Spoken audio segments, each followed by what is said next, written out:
All right, guys, today we're going to talk about something really practical that I intend to be another tool that you can put in your tool belt for using your emotions to propel you forward into your anchored identity and to help you to live the kind of intentional, purposeful, meaningful life that you want to live and avoid being manipulated by a world that wants to control you. Your emotions are signals. They're like the lights on a dashboard in your car.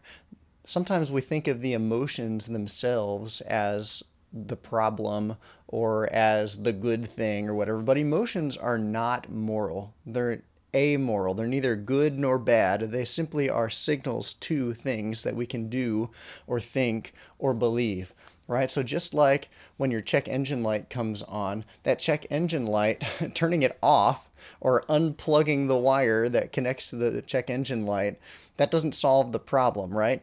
Because the light itself is not the problem. It's pointing to the problem. It's telling you where to look. It's giving you information that you need to make good decisions about how your car runs. In the same way, our emotions signal things about our inner world that we can then pay attention to and use to propel us in the direction that we want to go, to lead us to what we've decided is good and true and beautiful. They can help propel us toward the way that God has ordered what is good and true and beautiful. Right? So we're going to talk about how to do that today. So every emotion tells us certain information, and we're going to actually go through a lot of different emotions and what they tell us, and then what to do in response to what they tell us in the workbook. But I'm going to give you just a couple of short examples today. Let's take anxiety as an example.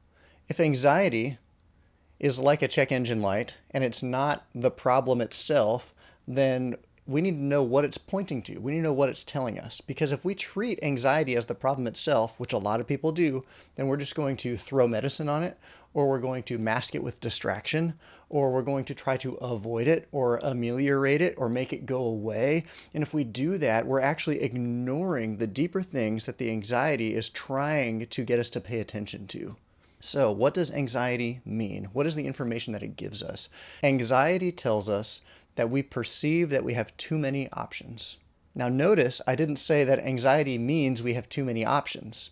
I said anxiety means that we perceive that we have too many options. Because what we talked about earlier in the course is that we need to be able to separate the thing that we feel and the meaning that we assign the thing that we feel, right? So, just because we feel anxious, it doesn't mean that we definitely have too many options. It means that we perceive that we have too many options. Okay? Now, when we notice anxiety and we know that it means we perceive that we have too many options, it tells us, okay, let's go look and see what options we have and see if we really have too many options. Because we have two things here. Either we're going to realize, oh, actually, we don't have too many options, and this is a reasonable, manageable amount of things for me to handle. Or we realize, wow, we actually do have too many options and we got to do something about that, right? So when we feel anxiety, we do one of those two things. We analyze our options and we say, okay, hey, this actually is not too many options. I know what to do. Or I have too many options. I need to eliminate some. Okay, but either way, that results in what? It results in making a decision. Anxiety is also a signal that there's a decision that we have to make. That's so helpful, right?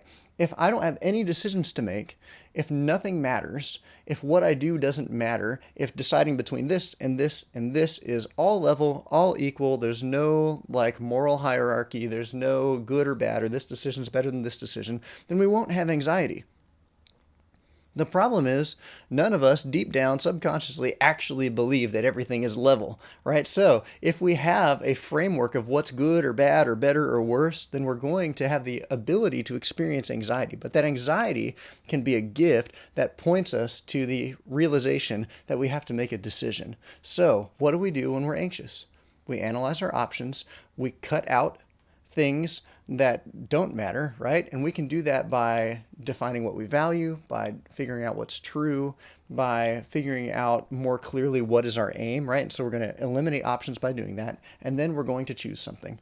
We're going to step out in faith. We're going to make a choice. We're going to realize, hey, like maybe this is risky, but I know that if I want to ameliorate my anxiety and I want to move forward, I have to make a decision. So I'm going to do what I can to make that decision well and then just choose something, knowing that I can pivot later on. That's really cool. Anxiety gives us what we need to be able to do that. You can do this with positive emotions too, right? Like joy. Joy signifies that we're doing something meaningful, that our life has purpose, that ultimately what we're doing is good and lasting and it matters, right? That's why people can be joyful even when they're sad, right? It's because joy is a signifier that what we're doing is meaningful. Now, joy points us to do a couple of things. One, joy points us to gratitude, because if something is meaningful, we have something to be thankful for. It also could cause us to analyze, hey, like, is this like a false joy, right? Is the thing that I'm doing actually lining up with what is meaningful to me or with what God says is true and good? Right? And then we can analyze that and look at that. So we can take all of our emotions and we can figure out what is the purpose of that emotion. What is it telling us we're perceiving or wanting or doing or believing? And then decide what to do in response to that. All right, so in your workbook today, we're going to dive deep into that. You're going to get a list of a lot of different emotions, the thing that they tell you, what to do in response to that, and then some scripture attached to it. You're going to kind of work out some of those, and then you're going to have a chance to pick a couple of those in a situation where you felt those, or where you're currently feeling those things, and write out how you're going to apply it and what you're going to do next based on what that emotion is telling you.